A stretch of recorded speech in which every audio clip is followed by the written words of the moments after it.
really like the making 10, I get really ridiculous because I have for most of my life been such a perfectionist that it's can I put effort into making the next one less good than the one before it? If I'm going to make 10 variants of a thing, can I do it 10 different ways badly? If I'm going to make avocado toast at Robin's Cafe, can I make 10 different ways of creating the toast, and each one is intentionally bad in a different way? Why would you make it intentionally bad? To take the pressure off? Yeah. So you can have creative fun. Exactly. Right? Why wouldn't you try to make it intentionally good? Because as a That's not a perfectionist, pressure. To be crippling. because as a perfectionist, what I'm going to do is I'm not going to do any. Right? Okay. Or work on one for a really long time to the point where like you lose meaning and you're Right. like, how do you even spell avocado anymore? Right. Yeah. Perfectionist thing is, I grew up with a perfectionist mom. It's paralyzing is the problem. If I'm going to pull shots of espresso, and I haven't pulled shots of espresso lately, they're all not going to be great. But can I pull 10 different shots of espresso that taste different?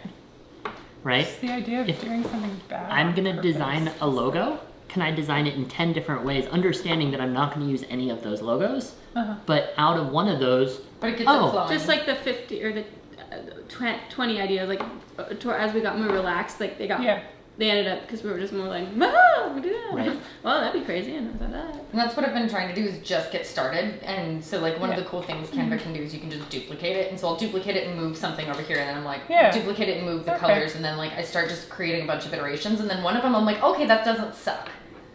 And then like I'll send him like 2 or 3 of these, like this one. And so like that's kind of helpful is doing multiple drafts like that. yeah. So my take home from what Willow's describing is that no matter what your thing is, do a little bit of it every day and do it wrong on purpose, right? If I'm going to make Rough draft wrong. Yeah. right, rough draft wrong, right? Can I find 15 different ways to spell the word belief? Right? Probably not. There's not actually like that many letters in the word. But if I'm practicing my spelling, I'm thinking about my 5-year-old nephew, can I intentionally spell things That sounds like a fun like exercise. 17 different ways, right? Probably going to stumble on the right way, but helping him to recognize that like you can have fun with this. Versus, I remember when my sister was in the spelling bee and she would come home literally in tears because she had misspelled a word. And she was so crippled by that experience. She was winning spelling bee after spelling bee year after year.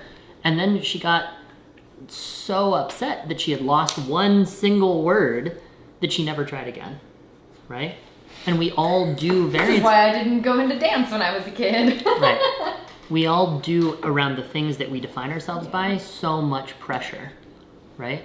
The reason I'm a good salesperson is because I've failed to sell a thing hundreds of thousands of times, right? But the main thing is I've gotten back up and gone to bat again and again and again. We hired a lot of people at Robin's Cafe who had never had cafe experience, but what we were willing to do is to try and see. It doesn't matter to me if they know how to make avocado toast or pull shots of espresso. Are they willing to learn how to be great with customers? Are they willing to learn how to work with a team? Are they willing to learn how to make avocado toast? And if there's that excitement for learning, Bryce, who many of you know, who lives at Ted and Emily's house, had never worked in coffee shops before. But he was really excited for that kind of space and that kind of environment to work in, right? And so I really very intentionally cultivated. I had nothing actually to do with Bryce getting hired at the cafe. That was on my way out. Really? You Yeah. just like asked for a job? Or what? Yeah, pretty much. Yeah. And at that point, I wasn't part of the hiring process. But I had created an environment and a culture of inclusivity and acceptance of like, it doesn't matter what you've done before. What matters is how you show up with the people who are here. What matters is how you show up with our customers. And so if you take the thing that you do and do it wrong a whole bunch of different ways, right? Sometimes there's some, first of all, it's a lot more fun.